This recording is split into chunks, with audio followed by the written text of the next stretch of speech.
Podcast, estamos de volta com mais uma Bíblia em Cores, hoje para analisar, mais uma vez, o contexto histórico de uma passagem da Bíblia. Nós, nesse programa Bíblia em Cores, vamos revelar para vocês questões culturais que nós não percebemos aqui no Ocidente, mas que aconteciam exatamente com o povo na época, e por isso a gente lê o texto da Bíblia e não percebe. O objetivo dessa série é você poder aprender mais, para poder ler a Bíblia com mais vontade, entendendo o que ela está dizendo, e também para que você use em sermões, para que você pregue a palavra de Deus, sabendo exatamente qual que é o contexto cultural a qual a Bíblia se refere. No caso de hoje, a passagem é bem interessante, é uma passagem que eu sempre gostei, está em 2 Samuel, capítulo 23, do versículo 13 até o versículo 17. Nessa passagem você encontra uma história bem interessante de Davi e seus 30 homens. Davi tinha 30 guerreiros que eram especiais, era a tropa de elite de Davi.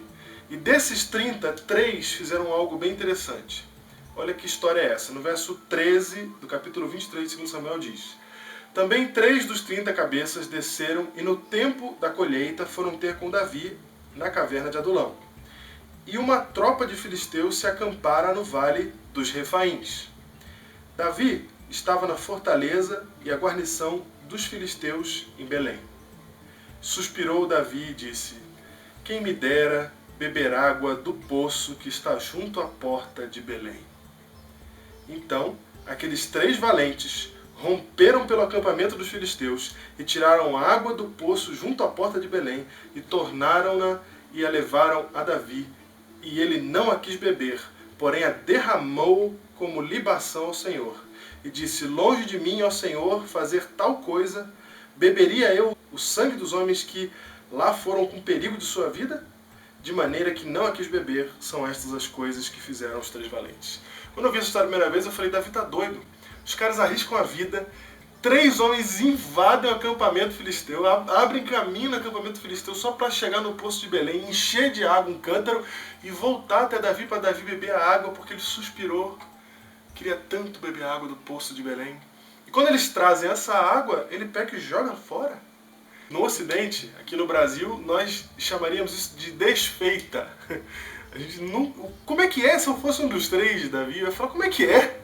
Eu vou lá, arrisco minha vida, faço tudo isso pra você jogar água no chão, pra você nem beber uma gotinha dessa água que você falou que queria tanto beber, fui lá pegar, quando eu trouxe de volta você não quis. Mas tem 2 coisas no contexto cultural dos judeus daquela época que não estão no texto e a gente não percebe. Primeira coisa é que o judeu, não sei hoje, mas naquela época, ele tem a ideia de que há presentes que não se devem ser recebidos, porque são muito valiosos. Quando você recebe um presente que é muito valioso, não é desfeita você dizer: não sou digno de recebê-lo. Pelo contrário, isso é um jeito nobre de dizer que o presente é muito bom. Vale muito o presente. E uma outra questão cultural é que era costume do povo entregar a Deus o que eles tinham de mais valioso. O que acontece ali é que aqueles homens levam água para Davi, uma água que eles correram um risco muito grande. Aquela água simboliza uma fidelidade tremenda, um heroísmo tremendo. E Davi pega aquela água e fala assim: não sou digno dessa água. Essa água vale muito. Essa água é o que eu tenho de mais valioso. E se é o que eu tenho de mais valioso, então ele derrama, diz o texto bíblico, para o Senhor.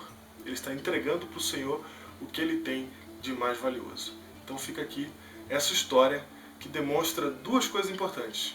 Primeiro, nem tudo que você recebe você é digno de receber. Seja humilde. E segundo, aquilo que você tem de mais importante, sempre entregue ao Senhor. Até a próxima.